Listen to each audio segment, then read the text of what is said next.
sulla Francia.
Meteorologiche di Radio Padania Libera.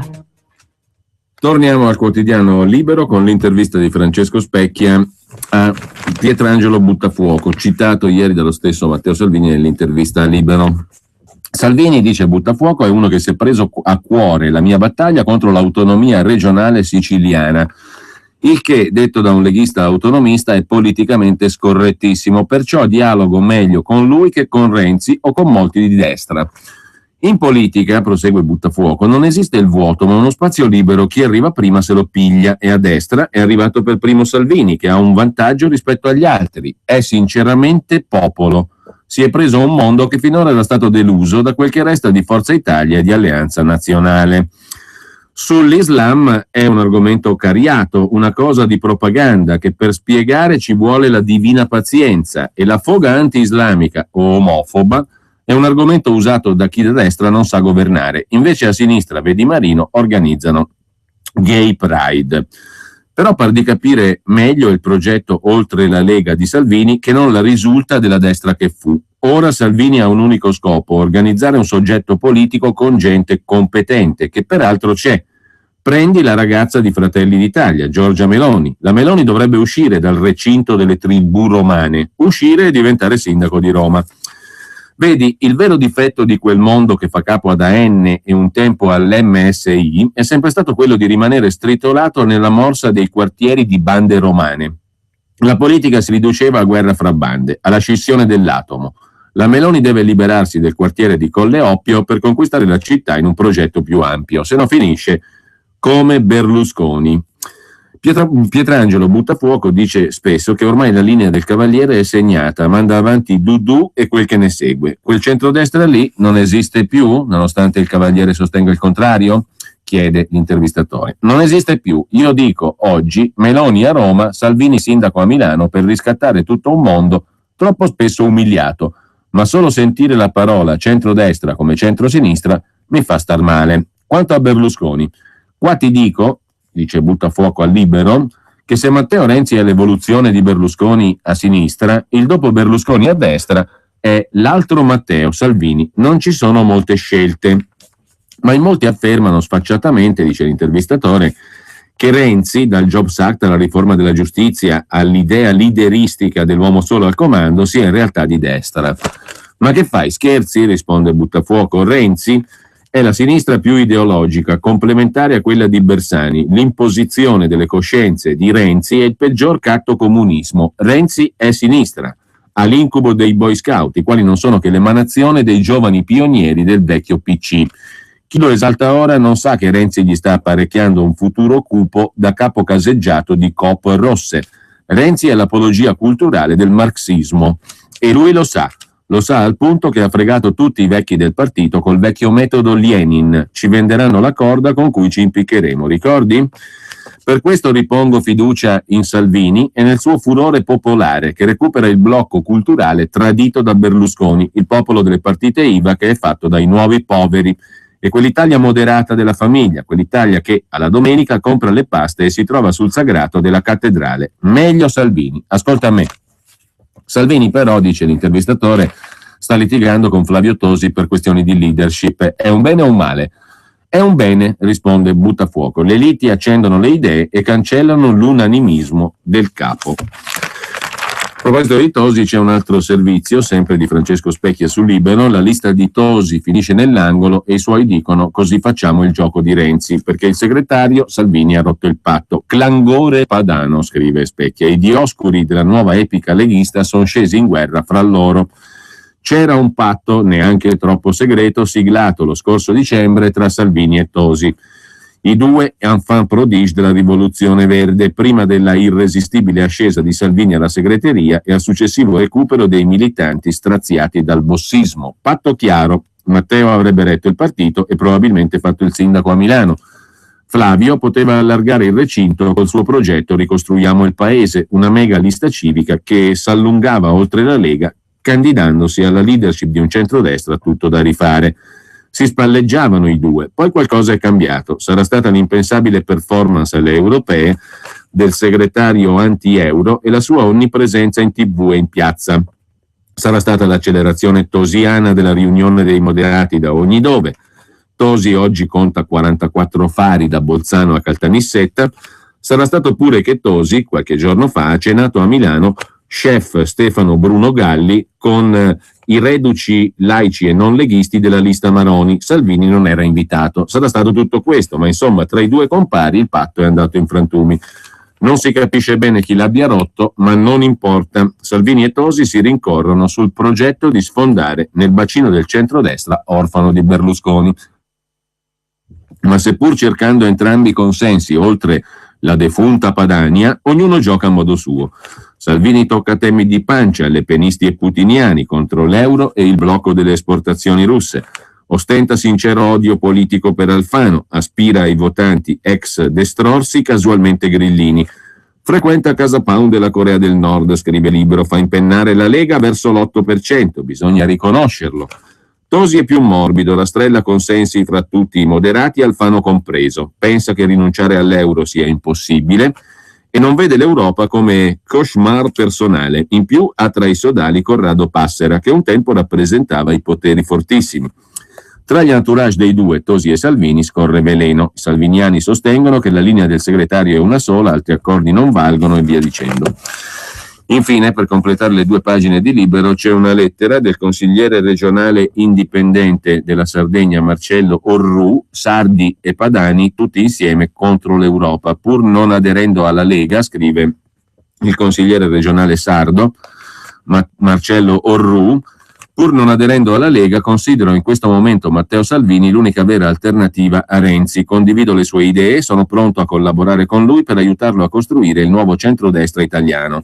È gravissimo quanto sta accadendo nel nostro paese. Ci troviamo nell'assurda condizione di aver avuto gli ultimi 3 governi non eletti dal popolo e totalmente asserviti a tecnocrazie europee che fanno di tutto per calpestare gli interessi italiani. Un'Europa diversa da quella che volevamo, un'Europa che ci lascia soli nella battaglia contro l'immigrazione clandestina, soli nel caso dei 2 Marò, l'Europa dell'euro che ha distrutto la nostra economia, l'Europa che ci vuole obbligare a rinnegare i nostri valori e rassomiglia sempre di più all'Eurabia descritta perfettamente da Oriana Fallaci.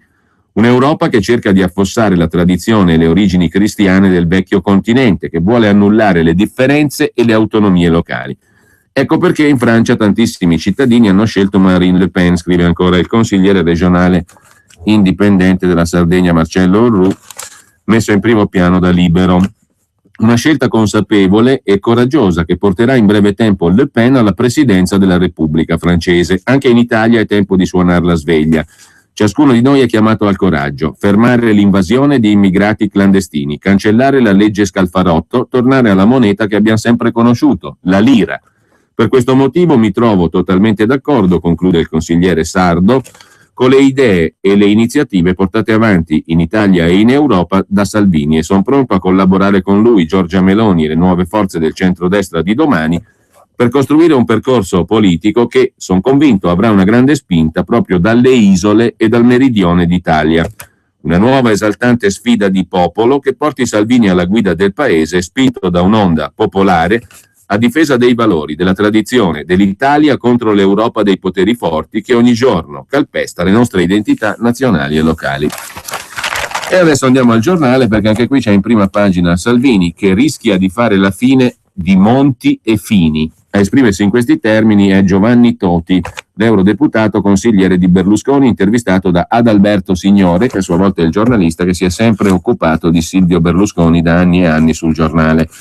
Matteo, attento a non fare la fine di Gianfranco Fini e di Mario Monti. È il messaggio che Giovanni Toti recapita al segretario leghista. Segno che in quel di Arcore non sono affatto piaciute le ultime esternazioni di un Salvini che promette di, aperte virgolette, prendersi il centrodestra, lasciando in disparte Berlusconi. Ecco perché Giovanni Toti, consigliere politico di Berlusconi, non ci gira intorno. Chiunque ha pensato a coalizzare il centrodestra prescindendo da Berlusconi e da Forza Italia non ha fatto una bella fine, dice Toti, intervistato in prima pagina su Il Giornale. Basta ricordare le avventure di Fini e Monti Mario, che pensavano di cancellare Berlusconi e hanno finito per far danno a se stessi, al paese, agli elettori che credevano di rappresentare. Insomma, chiede Adalberto Signore, è d'accordo con l'obiettivo ma non con il percorso pensato da Salvini? Ben venga, risponde Toti, la volontà di costruire un'alternativa al centro-sinistra, ma il baricentro deve ruotare intorno a Forza Italia, che rappresenta per numeri e storia il fulcro dell'alleanza. Salvini però sostiene che Forza Italia stia facendo opposizione light. Lui, risponde Toti, persegue un'operazione politica chiara: sdoganare la Lega da partito territoriale a partito nazionale con connotazione lepenista. Molti dei temi, immigrazione, euro, politiche di Bruxelles da rivedere, sono assolutamente condivisibili, solo che il loro svolgimento necessita di una mediazione, dice ancora il consigliere politico di Berlusconi, l'eurodeputato Giovanni Toti, ex direttore di Studio Aperto del TG4, intervistato oggi dal Giornale. C'è la mediazione necessaria su questi temi. Intende dire che Salvini eccede? Dico, risponde Toti, che con la sua linea politica si prende qualche voto in più a destra, ma si abbandona il centro moderato e non si costruisce un programma alternativo a Renzi che possa avere la fiducia degli italiani. Anche all'estero, partiti esclusivamente antisistema come Front National in Francia o UKIP in Inghilterra hanno raccolto molti voti ma non governano. Quindi, domanda Signore, non crede che la Lega possa essere il motore di un'alleanza di centrodestra? Può essere parte, risponde Toti, ma non il tutto o il fulcro. Oggi si vota la mozione di sfiducia ad Alfano presentata dalla Lega. Che fa Forza Italia? Voteremo contro, perché equivarrebbe a votare la sfiducia alle nostre forze dell'ordine, che meritano invece il nostro sostegno. È un segnale al nuovo centrodestra, nella speranza di riaprire il confronto sulle alleanze? Chiede Signore. Noi, risponde Toti, lavoriamo per il bene del paese. Il nostro principale obiettivo è quello di dare risposte serie ai cittadini e se remiamo tutti dalla stessa parte, certamente non chiediamo a nessuno di scendere dalla barca. Noi non abbiamo mai chiuso la porta a nessuno, chiediamo solo che chi intende partecipare a una futura alleanza contro un governo che altro non sta facendo se non aumentare le tasse, abbia coerenza di comportamento e valuti con onestà gli errori commessi. La sintesi non potrà che farla Forza Italia. Anche con la Lega, chiede Signore. Guardi che su moltissimi temi siamo d'accordo, risponde il consigliere di Berlusconi. Dal fatto che Renzi sta facendo una politica economica catastrofica al problema della sicurezza, fino al fatto che, nonostante la presidenza del semestre, l'Italia non ha portato a casa nulla di più di quanto avevano fatto Monti e Letta, per non parlare delle tasse. È confermato anche il Casa Dei di Forza Italia. Sarà una mobilitazione nazionale, annuncia Toti, e la faremo nell'ultimo weekend di novembre nelle principali città d'Italia. Da quando c'era il governo Berlusconi le tasse sulla casa sono triplicate, si tratta di una vera e propria patrimoniale per la classe media. In questi giorni, dice ancora l'intervistatore, dentro e fuori Forza Italia si è molto parlato di Verdini e del suo ruolo di mediatore. Che idea si è fatto? Che Denis, come molti altri nel centrodestra, risponde Toti, paga un prezzo molto alto a causa di una giustizia strabica che si accanisce da 20 anni solo con una parte politica. Detto questo, è e resta il maggiore esperto di legge elettorale del nostro partito e credo continuerà a svolgere il suo ruolo di supporto a Berlusconi. Come procede il patto del Nazareno? Si è arenato? La nostra linea non cambia, risponde Toti. Continueremo a collaborare con serietà per fare le riforme che aspettiamo da 20 anni, ma senza alcuna benevolenza verso un governo di cui restiamo fieri oppositori. Noi abbiamo una parola sola, mentre è il PD che ha più volte cambiato le carte in tavola, chiedendo modifiche che servivano solo a sistemare i suoi problemi interni. A fine mese, l'ultima domanda di Adalberto Signore, meno male, a fine mese si vota in Calabria e Emilia Romagna. Una previsione? Posso dirle che abbiamo 2 ottimi candidati. Wanda Ferro in Calabria, Alan Fabbri in Emilia Romagna sono un segnale di cambiamento, oltre che una buona sintesi delle forze politiche che li sostengono. La prova che il centrodestra può fare un buon lavoro, spero anche nelle regioni dove si andrà al voto la prossima primavera. E il giornale poi dà notizia, per quanto in trafiletto, dell'esultanza di Matteo Salvini, che ieri ha festeggiato il raggiungimento della soglia di 500.000 firme per il referendum contro la legge Fornero. Manca l'ok della Corte Costituzionale, se a Roma non ci faranno scherzi, in primavera si cancella la Fornero, ha commentato il leader leghista, tra i principali promotori di una consultazione popolare contro la riforma dell'ex ministro del lavoro, così il giornale. E adesso abbiamo sostanzialmente chiuso il capitolo Lega, perlomeno è stato trattato da tutti, come abbiamo visto, i quotidiani in questi termini. Torniamo brevissimamente a questo punto agli altri argomenti di primo piano del Corriere della Sera. Curiosità, la fidanzata di Berlusconi, visto che ne abbiamo parlato tanto di Forza Italia, si è intervistata dal settimanale Oggi, spiega come ha conquistato Silvio, spiega la sua passione per la moto e dice che Silvio lo chiama B, esattamente come Travaglio. Io in privato lo chiamo Amore o B, a lui B non piace, quindi da un po' lo chiamo solo Amore, in pubblico Presidente. Comincia così il capitolo su Francesca Pascale nel nuovo libro di Bruno Vespa, intitolato Italiani Volta Gabbana. Titolo molto appropriato e autore pure, del quale oggi, che una Pascale in versione biker dedica la copertina, anticipa alcuni brani. Settimanale Oggi. Ho comprato una Harley Davidson e non posso nemmeno portarla ad Arcore, racconta Pascale. Ho sempre avuto questa passione, ma da piccola non potevo neanche andare in bicicletta. Quando potei decidere da sola, non avevo i soldi e quando li ho avuti, B mi ha proibito di comprarla. Non ho obbedito e tengo la moto da un concessionario Harley a Monza. La Pascale racconta anche della sua gelosia.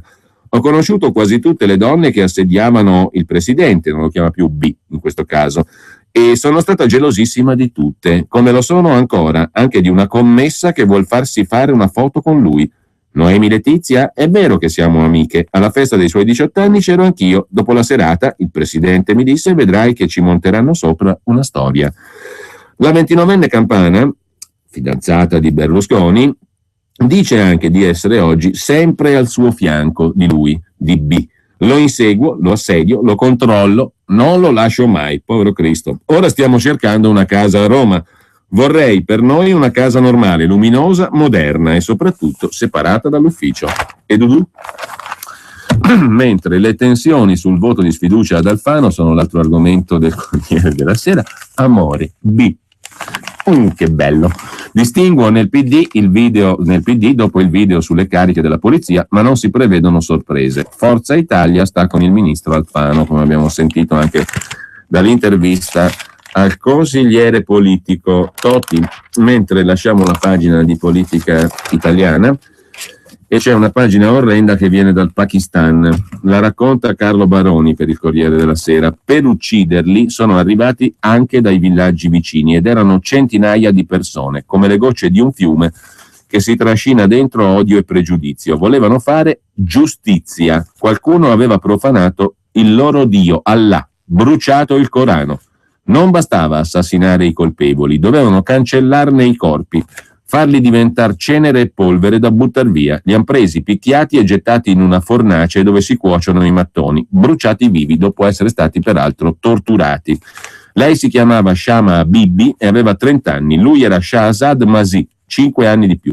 Una giovane coppia, 3 figli, un altro in arrivo, cristiani.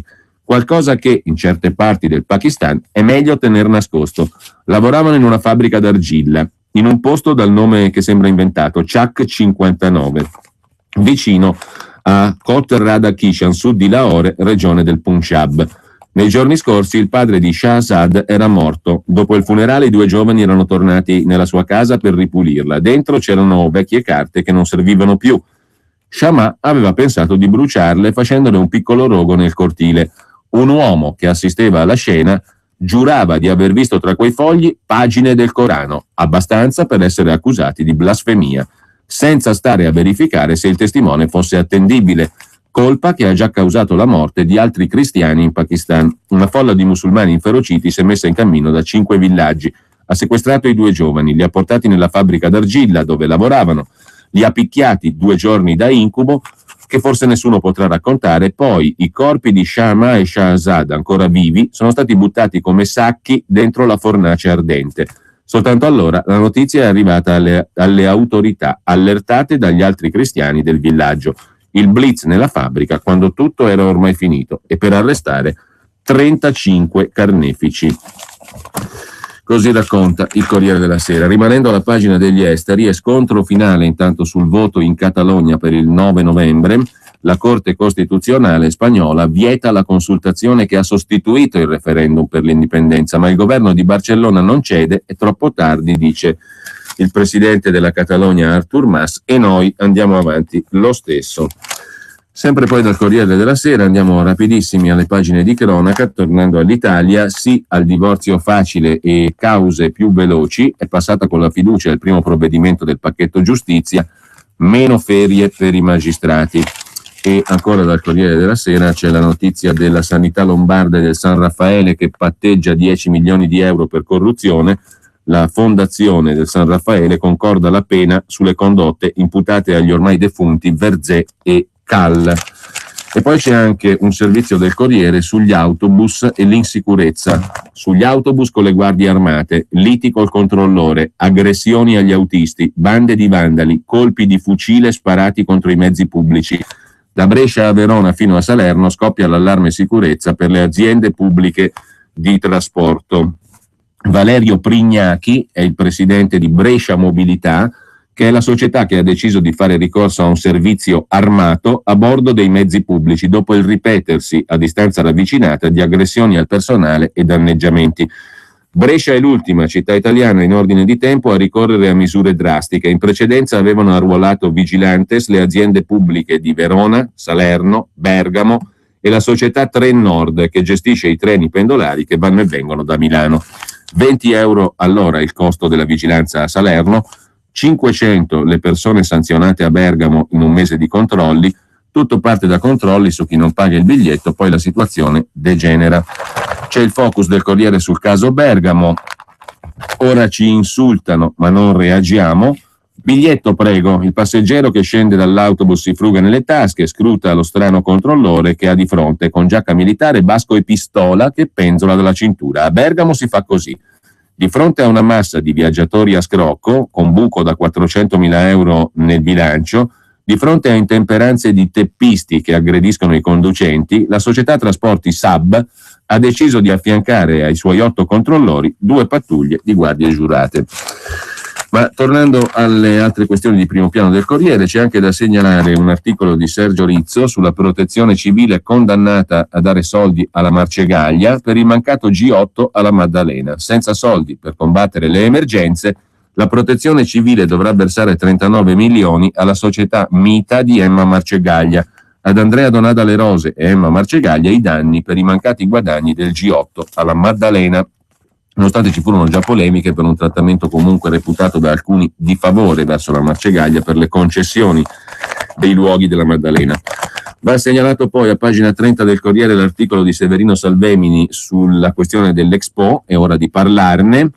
Temi dimenticati, a 177 giorni dall'avvio di Expo 2015, le analisi sul motto dell'evento. Il motto dell'Expo è nutrire il pianeta. Le analisi sono poche e limitate. Ecologia, approvvigionamento alimentare, lotta agli sprechi sono argomenti da non trascurare, bisogna parlarne, scrive Salvemini. Mentre diciamoci la verità sul debito pubblico è il titolo del pezzo di Francesco Daveri. La mancata crescita economica rende urgente il discorso delle privatizzazioni per ridurre il debito, un'occasione non solo per fare cassa, la solita menata che non è servita a nulla dagli anni 90 in avanti. Si occupa invece di 232 milioni di migranti, un terzo dei quali arriva in Europa, Alberto Martinelli, già preside di Scienze Politiche all'Università Statale di Milano. Infine, per la pagina economica, problemi per Carlo De Benedetti e la sua Sorgenia in relazione alla Tirreno Power di Vado Ligure. Le banche creditrici di Sorgenia non hanno ancora firmato il concordato, anche per Tirreno Power i nodi arrivano al pettine, scrive il Corriere della Sera. Mentre c'è la lettera del Ministero del Lavoro, Poletti, cassa integrazione, le risorse sono finite, non sono disponibili risorse finanziarie. Così una nota della Direzione Generale Ammortizzatori Sociali e Incentivi alle Occupazioni, destinata alle altre direzioni del Ministero del Lavoro, ha avvisato che i fondi per il rinnovo della cassa integrazione straordinaria per cessazione di attività, cioè per aziende destinate alla chiusura, sono finiti. La comunicazione del 31 ottobre. A stretto giro, un'altra direzione del Ministero ha comunicato ai vertici delle aziende interessate che gli incontri previsti per questa settimana slittano a data indefinita. 50 milioni è la cifra già esaurita dalla legge di stabilità 2014 per la cassa integrazione straordinaria per cessazione di attività. De danè che ne più, niente soldi. E segnaliamo infine dalla pagina della cultura del Corriere la recensione di Francesco Cevasco su un libro del giornalista, sempre del Corriere della Sera, Andrea Galli, Il Patriarca, che è un'indagine su come nasce l''ndrangheta in Aspromonte, dove cresce, in quel di Reggio, e dove allunga le sue mani insanguinate fino a Milano. Il Patriarca si riferisce alla figura di Antonio Pelle, che ha retto i fili dell'organizzazione mentre lo Stato voltava lo sguardo, scrive il recensore del libro di Galli sull''ndrangheta, intitolato appunto Il Patriarca. Pubblicità e poi vediamo di raggiungere Matteo Salvini, che fa con noi il punto della situazione dopo che ci siamo ubriacati di articoli intorno a Lega Nord. Scegli di essere unico.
Torniamo rapidi alla cronaca milanese, tra poco sarà con noi Matteo Salvini. Comunque, intanto mancano i soldi, 50 milioni per la metropolitana 4 di Milano, e Milano si sa è una delle città più povere del mondo in termini di produzione di reddito regalato allo Stato centrale, come tutti sanno da anni, quindi è giusto che manchino i soldi, mentre all'Aler, Case Pubbliche, è stato lanciato un allarme ignorato dal prefetto, scrive il Corriere, 5 mesi fa. A maggio una lettera del presidente dell'Aler Lombardi e dell'assessore regionale alla casa Bulbarelli al prefetto Tronca, chiedendo una maggiore incisività nel contrasto alle occupazioni abusive.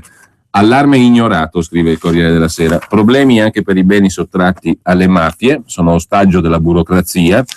Personale ridotto all'agenzia che gestisce i beni sottratti alle mafie, lavori fermi, l'agenzia va verso la chiusura in chiave lombarda, scrive il Corriere della Sera. Mentre per false fatturazioni milionarie è stato arrestato il re delle cooperative vicino a Mangano e a Dell'Utri.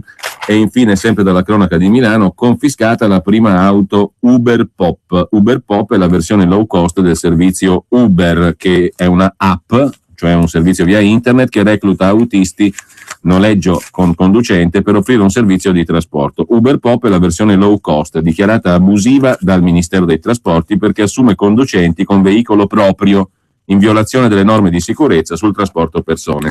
Per ordine del prefetto, confiscata la prima auto Uber Pop, applicato l'articolo del codice della strada contro i tassisti abusivi, mentre è stato smascherato un giovane pusher egiziano che pensava di essere al sicuro spacciando droga nella nicchia del Duomo di Milano, smascherato da un agente del commissariato centro.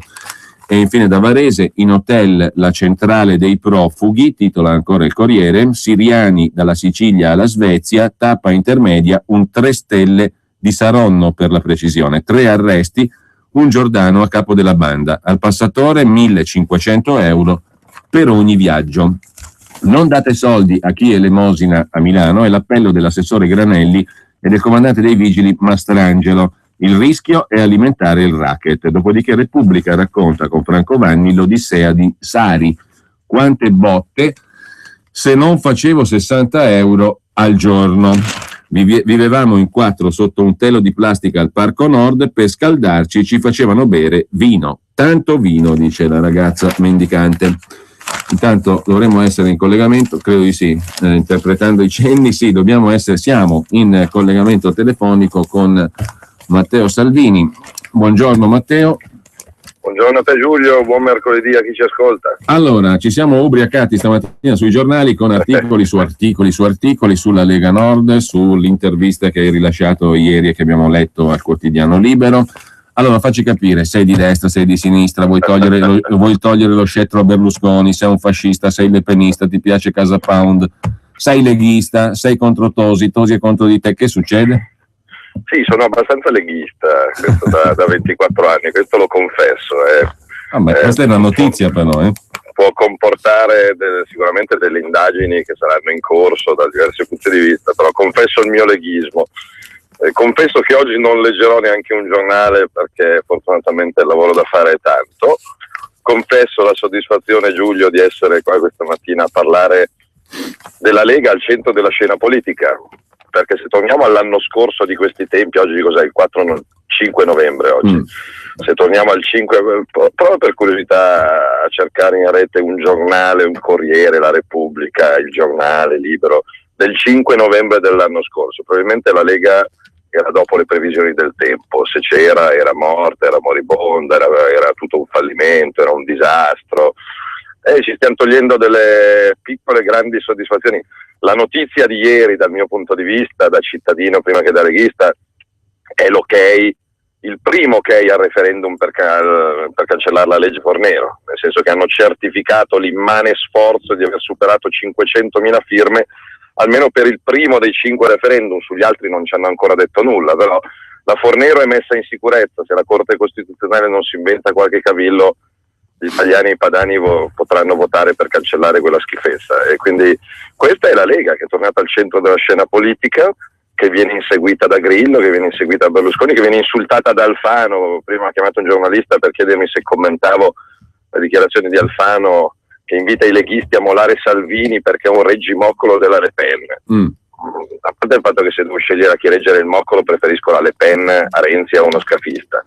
Detto questo, facciamo paura, i nostri temi sono al centro della scena. Ieri c'erano Maroni e Zaia a confrontarsi a Roma, parlando di autobus, parlando di treni, parlando di ticket sui farmaci, parlando di alluvioni, di frane, di soldi alle regioni. Quindi siamo tornati a dettare l'agenda politica, abbiamo incontrato Putin per difendere gli interessi dei nostri imprenditori.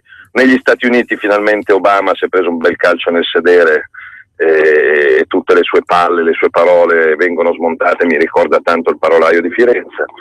E quindi siamo tornati a dettare l'agenda politica sui nostri temi, sulla riduzione delle tasse, sull'autonomia, il federalismo, l'indipendenza, anche se Renzi sta andando in direzione esattamente contraria. Questo cosa significa? Che siamo razzisti, fascisti, nazisti, lepenisti? Significa che io non credo più alla distinzione fra destra e sinistra, credo a un percorso comune di una comunità unita dai progetti, e quindi chi ci sta, l'immigrazione, il no all'euro. Io penso che con tutti gli elementi a disposizione, tutti i numeri, tutti i fatti, chi dice che non si può uscire dall'euro non capisce o non vuol capire. Io sabato sarò a un convegno, sarà in diretta streaming perché c'è il tutto esaurito a Pescara, organizzato dal professor Bagnai con economisti di tutta Europa per preparare il dopo euro. Quindi i temi della Lega oggi mi dicono che anche il Corriere della Sera in prima pagina è costretto a riconoscere che sulla sicurezza la Lega dice cose, mi hanno detto l'aggettivo, magari non condivisibili ma efficaci, una roba del genere. Quindi torto collo devono riconoscere che ci siamo e che le nostre sono soluzioni concrete e apprezzate dalla gente, quindi questo mi riempie di soddisfazione. Ecco, tornando brevemente, Matteo, all'intervista di ieri, perché da questa poi si sono generati comunque tutti gli articoli. Tu dici non leggi i giornali, però in questo orario qui facciamo tranne la Padania ovviamente. In questo orario però dico facciamo questo mestiere. Ecco, certo. Il titolo di ieri, mi prendo il centrodestra, tu come lo valuti? Un po' forzato, figurati, noi non ci stiamo montando la testa, abbiamo i piedi per terra, diciamo che mancano dei valori, mancano dei progetti comuni. Alla vecchia maniera si direbbe una carta dei valori, un decalogo che dice qual è la nostra visione di realtà e di futuro alternativa a quella di Renzi della sinistra, sulle tasse, sull'immigrazione, sull'Europa, sull'agricoltura, sul matrimonio, sulla famiglia, sulle unioni gay, sulla cittadinanza agli immigrati, su un modo di concepire il mondo, sul ruolo delle istituzioni culturali, sul futuro della scuola, sulla sanità, sul tipo di welfare e di pensioni da offrire ai nostri figli fra 40 e 50 anni. Una visione della vita diversa rispetto a quella di Renzi. Secondo me, Giulio, molti hanno votato Renzi alle ultime occasioni perché non c'era alternativa, perché magari pur non essendo d'accordo in tutto e per tutto con lui dicono vabbè c'è solo questo, perché dopo Renzi il diluvio, il disastro, il dirupo, il burrone, il buco nero, il Big Bang. Io ci tengo a far capire ai padani e agli italiani che dopo Renzi il mondo va avanti, anzi probabilmente va avanti meglio, in maniera più coraggiosa e con più lavoro. Il centrodestra ci segue?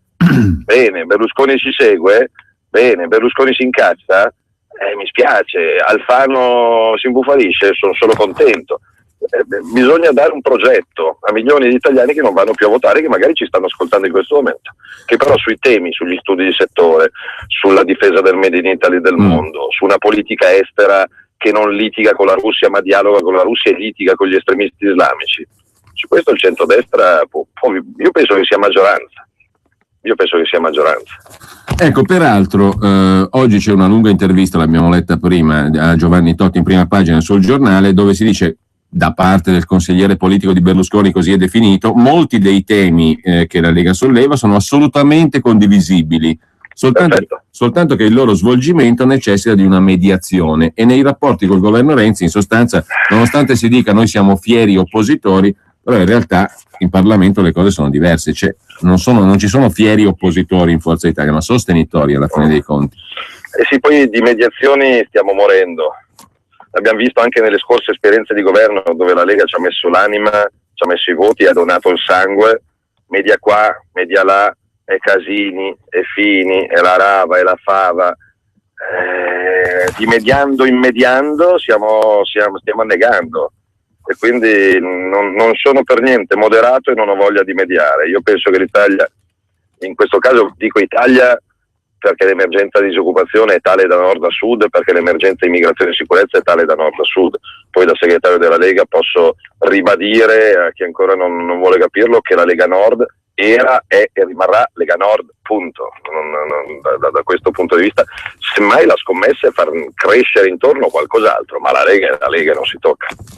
Ecco, sulla questione del segretario della Liga Veneta, Tosi, perché oggi c'è un'intervista su Repubblica, qui si parla di candidature alla guida del centrodestra, di patti precedenti, di diversa visione sulla questione dell'euro. Dobbiamo mettere un punto anche su questo, perché inevitabilmente è argomento di discussione. Ma sì, io non penso che con l'NCD si vada da nessuna parte. Ripeto, quando Alfano dice ai leghisti mollate Salvini perché è un regimoccolo della Le Pen, il ministro dell'invasione, dove c'è Alfano non ci siamo noi. punto. Sull'euro, ribadisco, c'è una linea della Lega Nord, poi ognuno la può pensare in maniera diversa, bisogna informarsi, perché dall'euro si può, anzi si deve uscire in maniera coordinata, concordata, pensata, organizzata, ma guarda caso le economie europee senza euro sono quelle che stanno crescendo di più, punto a capo. È lì da vedere. Detto questo, io rispetto le autonomie e le libertà di pensiero di tutti, basta che tutti lavorino. Parlare poco e lavorare tanto. In Veneto c'è una sfida da vincere con Luca Zaia, che tutti i sondaggi danno in ampio vantaggio rispetto a qualsiasi sfidante del centro-sinistra, però in Veneto più che di lista è meglio preoccuparsi di tenere aperti gli ospedali, che il governo Renzi vorrebbe far chiudere, di mettere in sicurezza il territorio, perché purtroppo arriva l'inverno e frane e alluvioni non sono dimenticate, di dare una mano agli artigiani. Il Veneto è stata la prima regione a aprire il numero verde antisuicidi. Alfano parla dei disperati di Mare Nostrum, però nel 2013 ci sono stati 149 suicidi per motivi economici. Il Veneto è la patria delle partite IVA, degli artigiani. Durante il mandato di Zaia il prodotto interno lordo in Veneto, nonostante il calo italiano, è continuamente cresciuto. Quindi che ognuno si occupi di fare al meglio in casa sua. E poi ovviamente siamo la Lega, non siamo una bocciofila, c'è un segretario federale che fa sintesi di tutto. Ecco Matteo, tra le reazioni, diciamo così, all'intervista di ieri, quello è stato lo spunto in realtà, prendiamolo come spunto, quello che emerge è che perfino la Forza Italia viene fuori questo discorso, no? Cioè i temi sono condivisibili, come a dire l'agenda, il programma, le cose da fare sono giuste.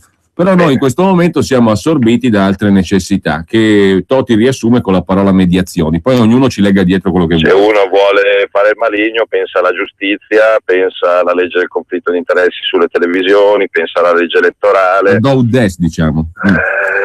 Io capisco Berlusconi per quello che ha passato e per quello che sta passando.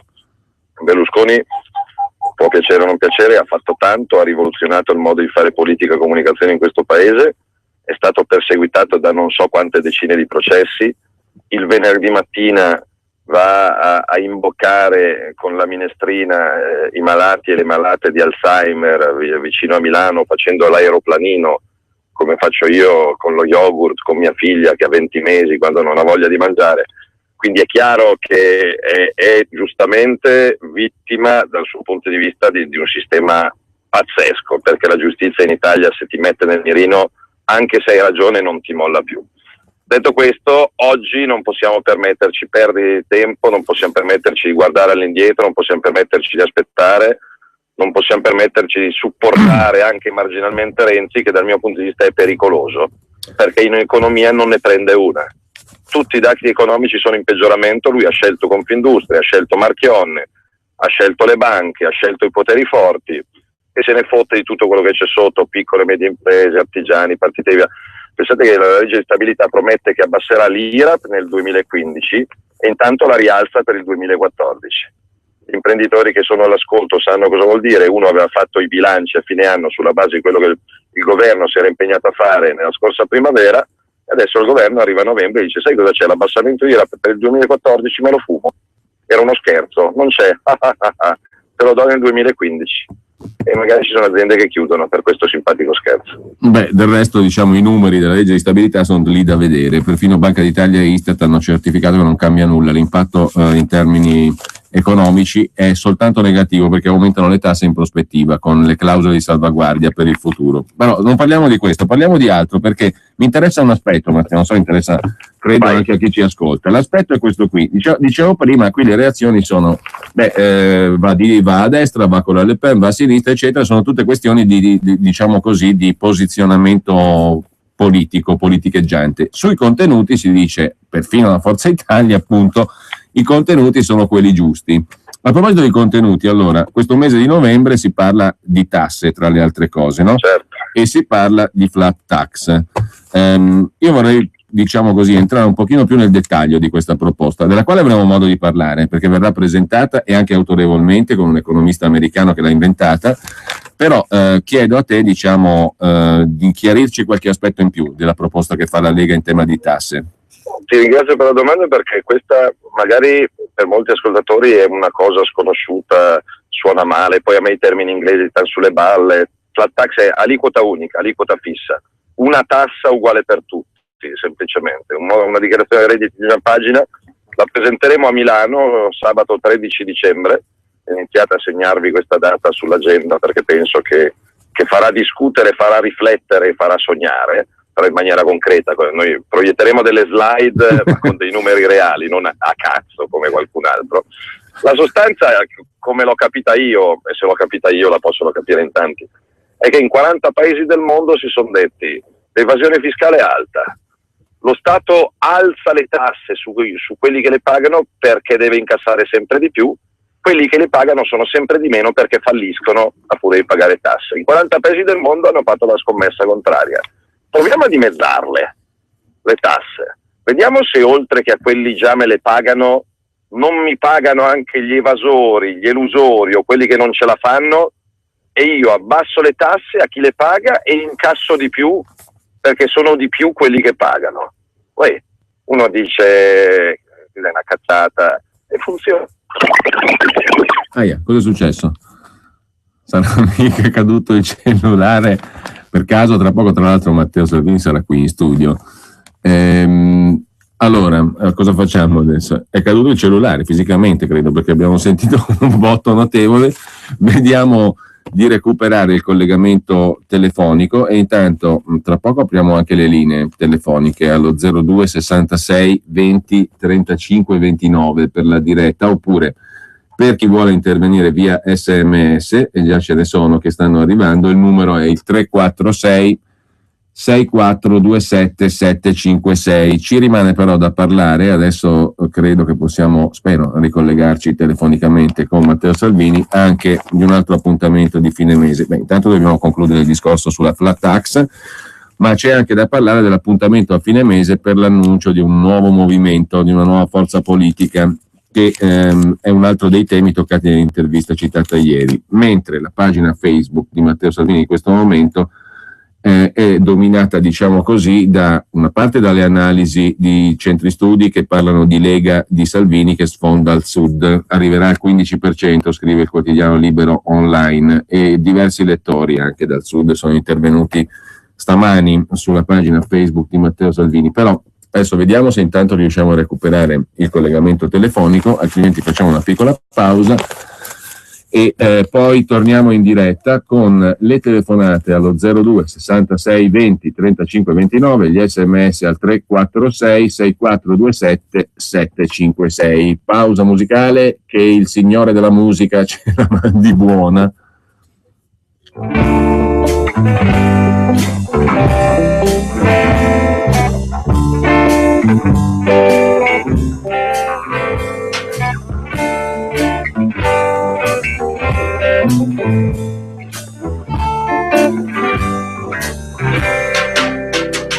Se mi chiedessi adesso di suonarti una canzone, lo sai, ogni canzone ha in sé una storia e un'emozione, o non lo sai?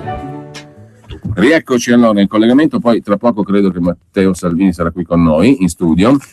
Intanto dicevo, apriamo anche le linee telefoniche allo 02 66 20 35 29, SMS al 346 6427 756. Allora Matteo, stavamo parlando della flat tax, poi ti volevo chiedere anche del nuovo movimento annunciato per fine mese, che connotazione avrà, e poi volevo tornare all'argomento iniziale, quello del referendum per abolire la legge Fornero. Che tipo di azioni adesso sono da mettere in campo? Perché questo qui è un tema che tocca trasversalmente, al di là delle appartenenze o delle identità politiche, un sacco di gente, di cittadini, di lavoratrici e lavoratori. Certo, andiamo con ordine, mi scuso per la linea telefonica che a Milano va e viene.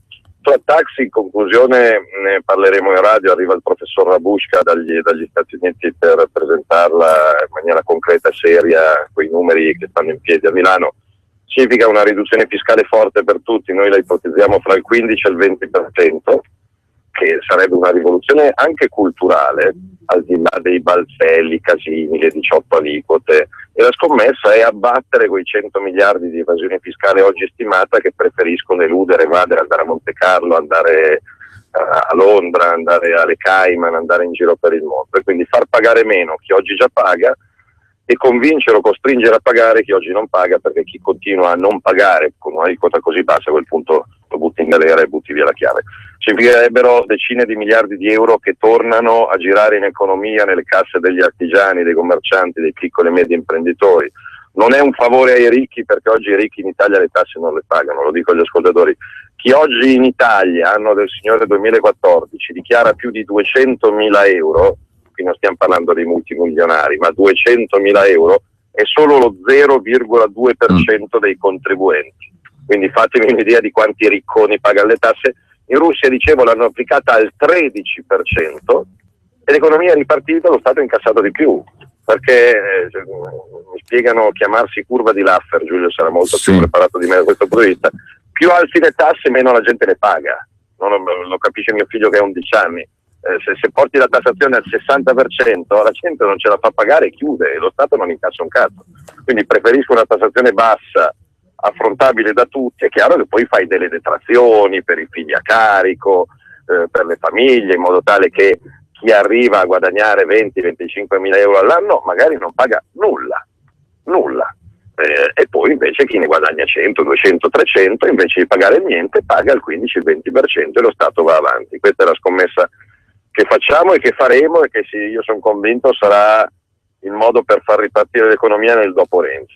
Ecco, la legge Fornero, dicevamo, bisogna tenere gli occhi aperti, perché ci vuole l'ok definitivo entro dicembre, quindi avremo ancora un mese e mezzo di attesa della Corte Costituzionale. C'hai presente i parrucconi che leggono la virgola, l'avverbio, l'aggettivo, decidono se si può fare o non si può fare. Se si può fare, ovviamente parte la campagna referendaria. Se per caso qualcuno avesse intenzione di vanificare queste 500.000 firme, altro che forconi. Scusami, adesso io naturalmente non possiamo immaginare le sottigliezze giuridiche degli illustri componenti della Corte, però che problema di costituzionalità ci sarebbe? Che potrebbe essere ovviamente un referendum che comporta un cambiamento del bilancio dello Stato. Ho capito, ma non è sul fisco, non è sulla politica estera, quindi... Lo so, ma questo lo diciamo io e te, i 500.000 che hanno firmato, che sono persone normali.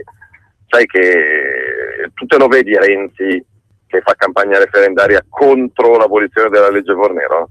Tu sai quanti pomodori pelati riceve in testa? E quindi secondo te non cercheranno di inventarsi il modo per fotterci? Lo cercano, spero che non lo trovino, perché se si azzardano a trovarlo veramente ci arrabbiamo, perché la legge Fornero ha fatto strage di anziani ma anche di giovani, perché se tu tieni bloccati sul mondo del lavoro le persone fino a 70 anni è chiaro che i ventenni di oggi difficilmente ci entrano. Bene, abbiamo 2 telefonate, però poi voglio chiederti anche del nuovo movimento politico fine mese. 2 chiamate e poi vediamo di selezionare gli SMS. Pronto? Sì, buongiorno, sono Maurizio da Lago Maggiore. Buongiorno. Velocemente una battuta e una considerazione. Secondo me l'affermazione di Matteo circa la scelta di Renzi sul fatto che si è rivolto, insomma, ha scelto Confindustria, banche, Marchione, chi più ne metta, secondo me è il contrario, sono loro che hanno scelto lui. Questo spiegherebbe molte cose. Invece l'altra cosa volevo dire è una battuta. Caro Matteo, sei il regimocolo della Le Pen? Beh, è ovvio, perché la Le Pen ha certamente molto più moccolo di Engie e guarda, anche la Meloni ne ha di più, non ci vuole molto.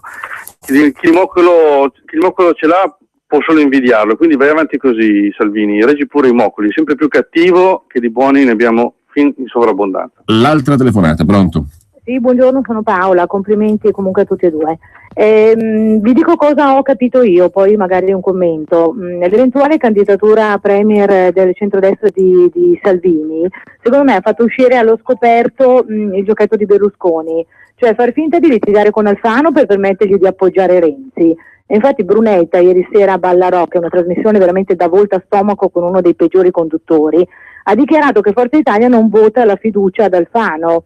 Io chiedo agli elettori di Forza Italia quando si svegliano, perché secondo me Berlusconi è nato per fermare la Lega, ha troppi scheletri nell'armadio e anche molti interessi da difendere. Un commento, grazie. Bene, complimenti. intanto notizia veloce, l'America sconfessa Obama, titola l'ANSA, il congresso è finito totalmente in mano ai repubblicani che ora controllano l'intero Parlamento americano, mentre in Italia a un tizio, come fossero noccioline, un imprenditore campano, hanno sequestrato per legami con la camorra 165 milioni, roba da manovra economica. Prego Matteo.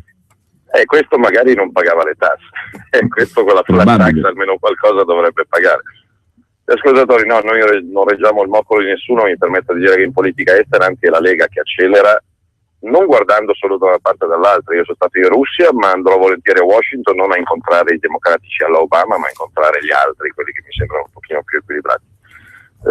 Non reggiamo il moccolo di nessuno, anzi usciamo allo scoperto, abbiamo coraggio, abbiamo coerenza e scopriamo i bluff degli altri. Io non so cosa farà Forza Italia, io contatto quotidianamente, dialogo quotidianamente con centinaia di persone, molti elettori o ex elettori di Forza Italia che in questo momento non capiscono i selfie con luxuria, non capiscono la posizione sullo Ius Soli, non capiscono la posizione sulle unioni gay, non capiscono l'accordo con Renzi sulla legge elettorale, non hanno capito l'accordo con Renzi sulla riforma del Senato e il massacro delle province che adesso ci sono aperte, non sono elette, non hanno una lira e non sanno cosa fare. Troppe cose che non si capiscono, quindi io non mi sento di destra, Giulio, non mi sento assolutamente di destra, anzi il Parlamento italiano, il Parlamento padano ero stato eletto con i comunisti padani, quindi vedi te la mia radice, tra virgolette, culturale, sociale, quale può essere, ma penso che destra e sinistra siano etichette superate, ci sono i parassiti, come diceva Miglio, e ci sono i produttori. Io preferisco dividerla così, ci sono gli assistiti, i mantenuti, e ci sono quelli che mantengono e che assistono. E io penso che noi dobbiamo supportare quelli che producono, anche al sud, ovviamente non andremo a fare la Lega Nord al sud, è evidente, non andiamo a fare la Lega Nord la Mezzia Terme o la Lega Nord Agrigento, perché sarebbe ridere. Però stiamo ragionando su un contenitore, su un simbolo, su una sigla, su una serie di comitati, di circoli, di associazioni che possano sostenere i punti del nostro progetto, 5-6 punti sull'immigrazione, sulla sicurezza, sull'Europa, sulle tasse, sulle pensioni, sul fisco e anche sull'autonomia. E questo il 24 novembre sarà chiaro, no? Ma anche sull'autonomia. Matteo, questo dico il 24 novembre perché fino al 23 novembre siamo concentrati sulle elezioni regionali in Emilia e Romagna, perché lì è il fallimento del Partito Democratico dopo i terremoti, dopo le alluvioni, dopo la condanna del suo governatore, quindi faccio appello ai tanti ascoltatori emiliani e romagnoli, lì giochiamocela fino in fondo la partita. Il PD pensa di aver già vinto lì, anche se candida un po' a cenere, perché il sistema delle cooperative, dei sindacati e del partito lì è onnipresente. Però cresciamo, facciamogli un po' paura, per sapere che non è cosa loro. E quindi dal 24 novembre, chiusa la partita in Emilia Romagna, ci occupiamo del mondo. Pubblicità e poi torniamo in diretta con le telefonate e con Matteo Salvini. Nella casa del futuro l'energia è pulita e la tecnologia diventa amica dell'ambiente. Laghi Alpini SRL propone a Augusto Garolfo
diretta con Matteo Salvini, ancora in collegamento telefonico, tra poco credo negli studi di Radio Padania. Buongiorno di nuovo Matteo, e tra l'altro poi diamo un'occhiata anche agli SMS. Ricordo il numero per intervenire in diretta: 02 66 20 35 29. Intanto la tua pagina Facebook è dominata da due questioni: il referendum per la legge Fornero, ma anche la questione del Sud, diciamo così, e del fatto, il numero è uscito l'altro giorno, che un sondaggio ti dà secondo dietro Renzi per popolarità trasversalmente in tutta Italia. Però su questo io vorrei porti una domanda di carattere strutturale, diciamo così, dopo le due telefonate che sono in attesa, che passiamo subito. Pronto? Buongiorno, buona Padania, mi chiamo Pagani. Buongiorno. Volevo dire tre cose velocissime. Prima di tutto, vai avanti Salvini, che vai bene. Secondo, Forza Italia sta votando contro la sfiducia che la Lega ha proposto su Alfano e fa continuamente la stampella di Renzi. Secondo, al Sud Salvini sta realizzando una nuova forza politica pulita e non come quella di Forza Italia piena di malviventi. In ultimo, non sono molto d'accordo questa volta con Bossi quando dice che Berlusconi è e resta il leader del centrodestra. Vai avanti Salvini, che sei forte, ciao. Bene, altra telefonata, pronto? Sì, pronto. Buongiorno. Buongiorno, Francesco della Brianza. Prego. È forse prematuro, ma visto che si parla di un movimento vicino alla Lega nel Sud, la legge elettorale, per come l'hanno prospettata, dove il premio va al partito e non alla coalizione, col 55% ovviamente significa ridurre la forza dell'opposizione. Come si può porre vicino questo nuovo movimento la Lega contro questa eventuale legge elettorale? Bene, grazie anche a te. Matteo, prego. Sì, la legge elettorale l'ha già cambiata 3 volte, non lo so, onestamente non mi appassiona, ci sono Giancarlo Giorgetti e Roberto Calderoli che la seguono. Premio di lista, sì, Renzi vuole fare cappotto, secondo me Renzi ha una concezione tutta sua della democrazia, non ce l'ha la concezione della democrazia, esiste lui e tutto il resto è feccia. E quando dico tutto il resto, proprio tutto il resto, dalle associazioni, dai comuni, dalle province, le regioni, i sindacati, la Confcommercio, la Confagricoltura, esisto io, il resto non mi interessa e non è una concezione sana per un futuro sano, di un paese sano. E quindi vediamo, certo che cercare di fregarci, però abbiamo mai avuto paura di una legge elettorale? No. Siamo in crescita? Sì. Ci montiamo la testa? No. Teniamo i piedi ben saldi per terra. Io venerdì sera vado alla festa della Lega Nord di Palazzago, nella Bergamasca, e non finirò mai di ringraziare per l'incredibile, spesso oscuro lavoro le migliaia di militanti che ci stanno permettendo di far tornare la Lega al centro della scena politica, perché senza il lavoro e l'impegno dei militanti, dei consiglieri comunali, degli assessori, dei sindaci non saremmo andati da nessuna parte. Berlusconi non lo so, io voglio pensare e sperare che la rivoluzione liberale e federale che non siamo riusciti a fare per colpe nostre, per furbizie altrui negli scorsi 20 anni, riusciremo a farla adesso, guardando avanti. Evidentemente non si può pensare alle vecchie sommatorie, la Lega, Forza Italia, l'NCD, l'UDC, Fratelli d'Italia, Pippo, Pluto, Paperino.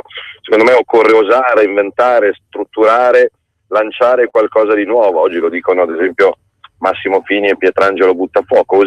Possiamo sfidare anche sul piano culturale la sinistra, non solo sul piano economico dell'immigrazione, di Mare Nostrum, delle tasse, ma anche sul piano culturale, perché non sono assolutamente superiori, anzi.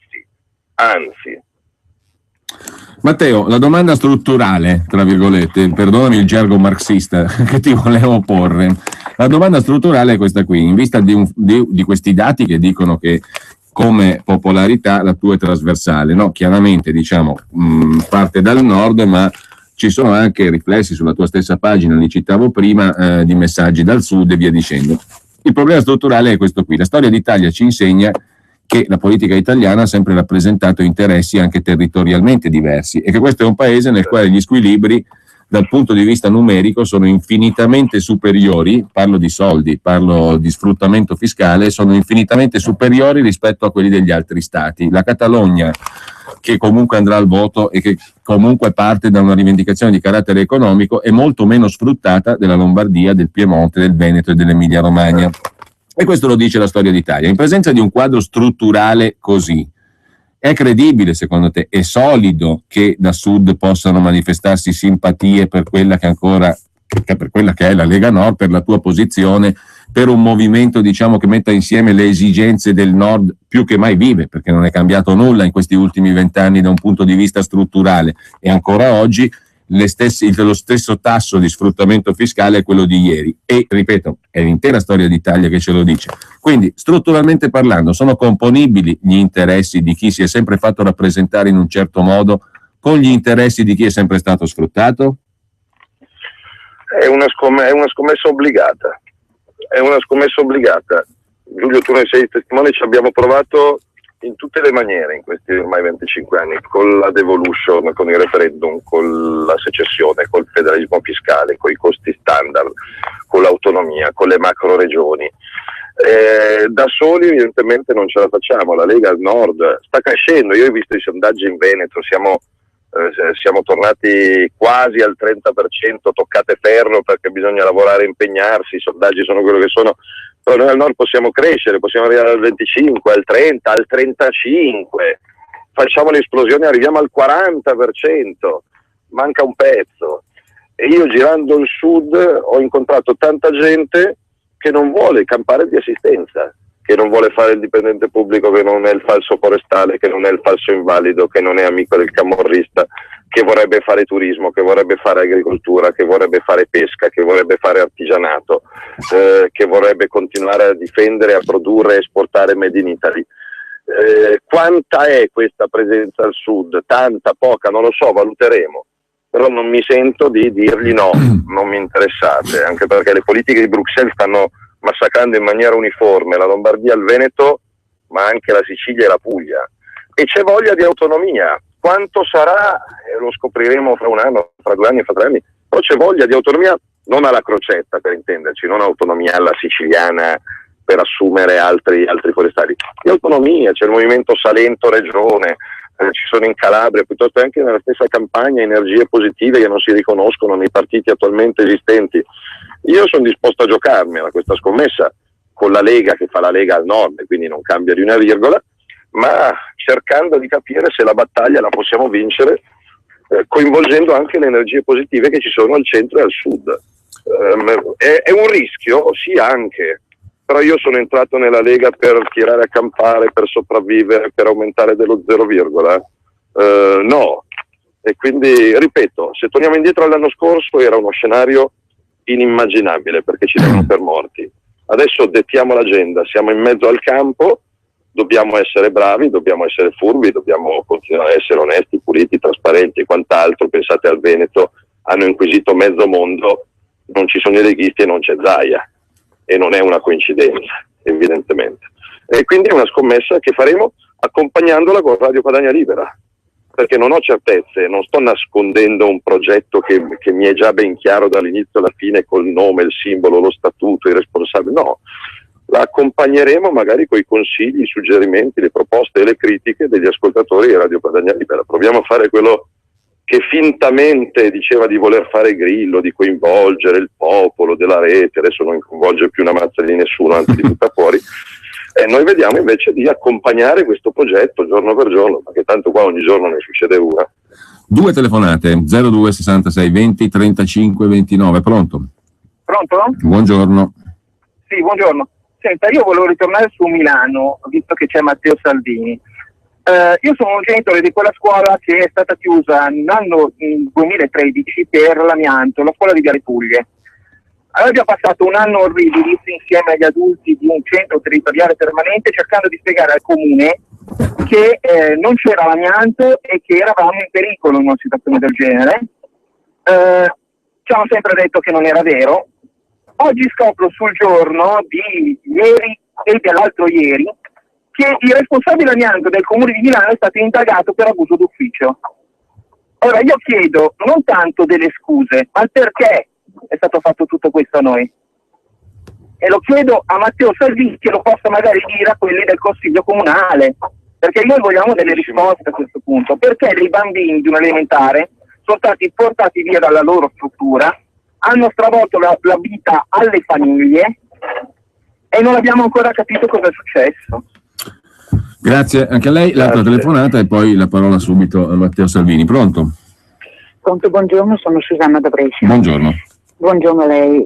Dunque volevo dire questo a Matteo: innanzitutto complimenti, forza sempre, ma io mi faccio alcune domande e mi domando sempre il perché delle cose. Ora mi sto domandando come mai questo nuovo lisciamento, questo pettinare la Lega in questo modo, perché questo giochetto è stato fatto con Renzi, che veniva portato su tutte le televisioni, veniva elogiato nei giornali, coi mass media eccetera, con Grillo e adesso con noi. Il perché mi si rizzano un attimo i peli, perché dico qui c'è qualcosa di marcio sotto.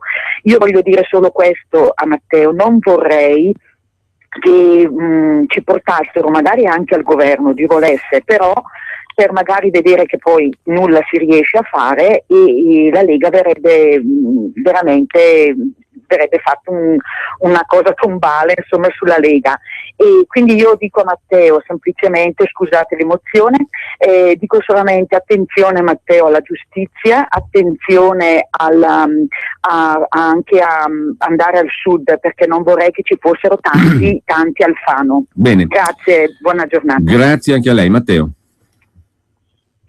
Ma se parlano di noi per i nostri progetti, i nostri contenuti, ne sono felice, perché di Renzi piuttosto che di Grillo parlano perché sono dei fenomeni, perché urlano, perché promettono, perché sorridono, perché mangiano il gelato, perché fanno i selfie.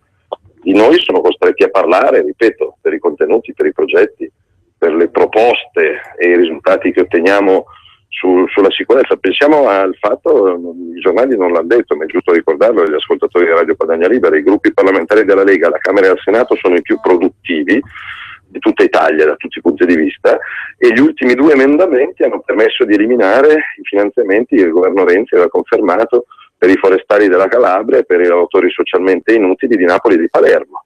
Quindi sono centinaia di milioni di euro che grazie all'attività degli uomini della Lega sono stati risparmiati. Piccole cose ma segnali importanti. Proveranno a fotterci sicuramente, però dico a Susanna di Brescia: meglio essere in campo che essere in panchina. Sicuramente la giustizia si starà inventando qualcosa, sicuramente usciranno indagini. Ecco, se mi troveranno della cocaina in macchina, sappiate che non l'ho mai sfiorata perché mi fa schifo, oltre che non interessarmi, però siamo pronti al fatto che ci saranno dossier, intercettazioni, cazzi e mazzi, ma non ho paura, non abbiamo paura. Se uno ha la coscienza pulita non c'è niente di cui avere paura, quindi figurati te. E all'amico di Milano sì, chiederemo conto a Pisapia di uno dei tanti clamorosi, incredibili, indecenti errori di questa disastrosa amministrazione comunale. Intanto qualche SMS li leggo in ordine senza neanche avere la possibilità di sceglierli, perché sono tanti, al 346 64 27 756.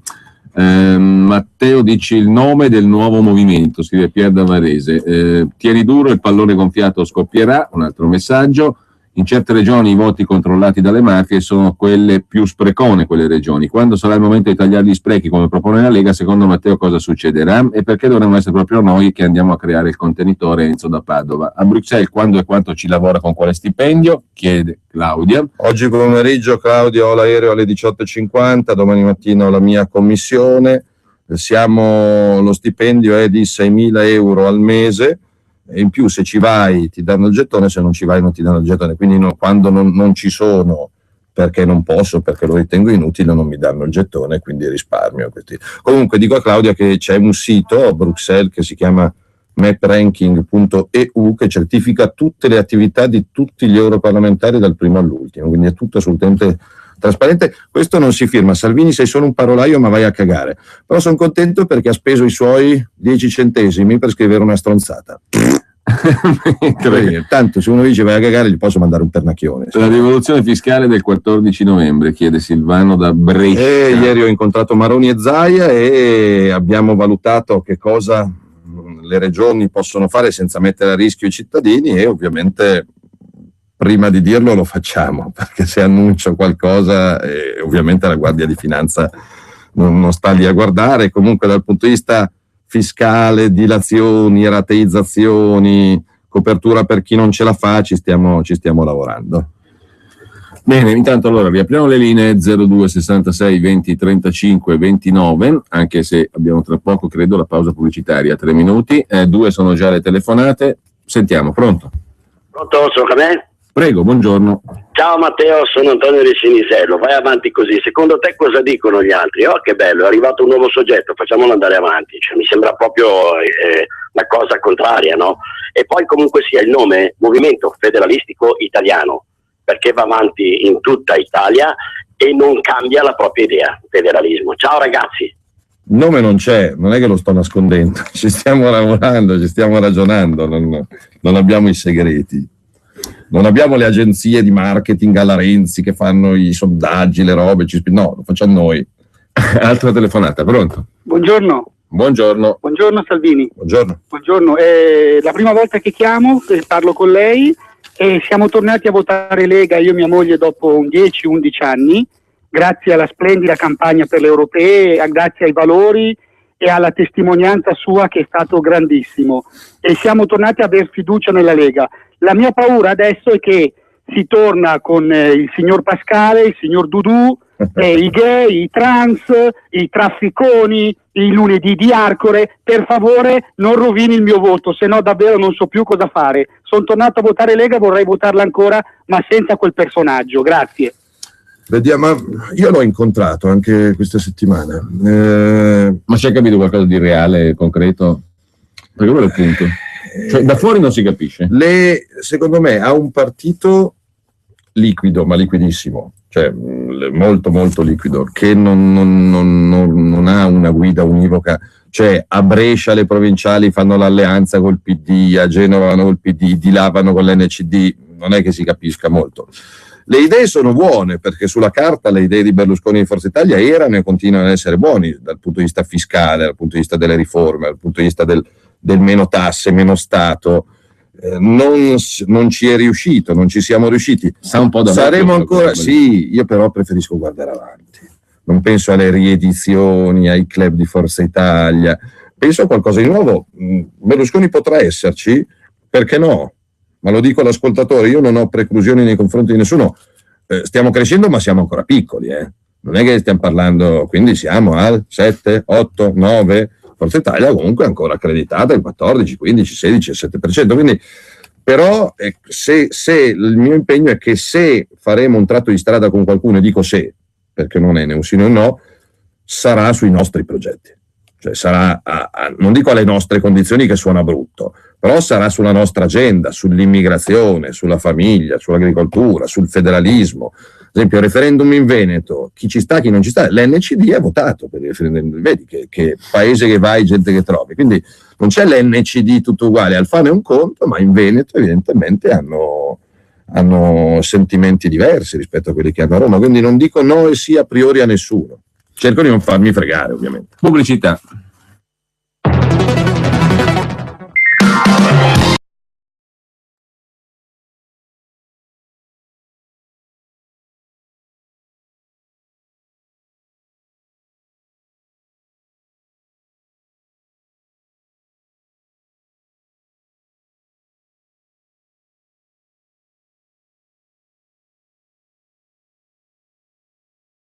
T2. Rieccoci allora qui con Matteo Salvini. Ancora una decina di minuti, poi scappo. Sentiamo allora se c'è in linea qualcuno allo 02 66 20 35 29 e poi un'altra cosa che mi viene così spontanea di chiederti, dopo aver fatto tutto sto giro di articoli oggi sui giornali, abbiamo letti tutti in rassegna stampa, ne è mancato uno, quindi è stata enciclopedica per oggi la cosa. Ma rispetto diciamo ad altri partiti che comunque, penso per esempio a Fratelli d'Italia, Meloni, che si sono in parte svecchiati, diciamo emancipati anche a loro volta da una vecchia tradizione eccetera, rispetto piuttosto ad altri movimenti e via dicendo, qual è diciamo secondo te l'interlocutore attualmente disponibile sul panorama politico? Sai che non penso ai partiti. Più stimolante, diciamo. Non penso ai partiti, perché c'è del buono e del cattivo in tutti. Ci sono aspetti positivi e aspetti negativi, c'è il nuovo e il vecchio ovunque. Io penso ai milioni di persone che non vanno più a votare perché non hanno più un sogno, un progetto. Quindi secondo me diritto di Raffi poi alle ultime europee il 43% delle persone non ha votato. Non è andato a votare. È il primo partito. La mia soddisfazione è ogni giorno incontrare qualcuno, come l'ascoltatore che ha chiamato prima. Io non votavo da 10 anni, però con voi ci provo, mi avete ridato una speranza, un progetto, un obiettivo. Quindi al di là dei temi concreti, fondamentali, economici, gli ospedali, i ticket sui farmaci, il contributo ai genitori separati, la battaglia per gli asili nido gratis, occorre anche una speranza, un progetto culturale, valoriale, identitario, diverso dal nulla di Renzi, dai selfie di Renzi, da Marchionne, da Confindustria, dalla Fiat, dal Monte dei Paschi di Siena, qualcosa che dia anche una prospettiva per i nostri figli, di futuro, diverso, più libero, più pulito, senza le porcherie in tavola, senza gli OGM, senza l'allarme nucleare, senza far la guerra ovunque, senza il terrorismo islamico sotto casa. Quindi, e parlo a quei milioni di italiani che mi piacerebbe riavvicinare e riappassionare, non parlo ai partiti. 2 chiamate, pronto? Sì, pronto. Buongiorno. Prego. Pierluigi, chiamo da Bergamo. Ciao Giulio. Ciao. Io vorrei dire una cosa al nostro grande segretario. Io vorrei che lui diventasse il leader della Repubblica Federale Padana, non tanto il leader del centrodestra italiano. Sinceramente a me dei voti che la Lega prenderà al sud o che ha preso al sud mi danno fastidio, anche perché sappiamo tutti che i voti là vengono gestiti dalla mafia, dalla camorra, dall''ndrangheta. E con chi la facciamo la Repubblica Federale Padana, scusa? Come scusa? È come, se tu mi spieghi come facciamo la Repubblica Federale Padana, sono la persona più felice del mondo.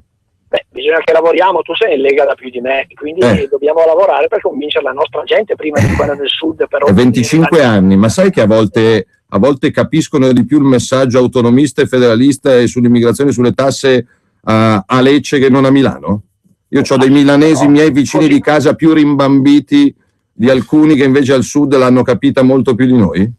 Bergamaschi, però spesso voi così avremo un'Italia, non avremo mai la Padania indipendente, libera, o la Lombardia o il Veneto o il federalismo, perché giù là il voto è gestito da mafia, camorra. Non tutto necessariamente. Purtroppo ce l'abbiamo anche in casa nostra, la mafia e la camorra che gestisce i voti. Forse i voti no, l'Ndrangheta sicuramente sì, ce l'abbiamo anche in casa nostra. Beh, detto questo, guarda, io se ce la facessimo da soli, Pierluigi sarei la persona più felice del mondo. 25 anni di esperienza mi dicono che da soli non ce la facciamo, e quindi se ho energie positive fuori dal mio condominio a cui appoggiarmi, lo faccio, perché lo sforzo non è un cambiare il nemico. Quando io dico che Bruxelles è una dittatura, è un'unione sovietica che ammazza popoli e economie, ne sono convinto, non lo dico per sparare una cazzata, ne sono convinto. Quindi prima bisogna liberarsi dalla gabbia che hanno costruito in maniera malefica ma geniale a Bruxelles.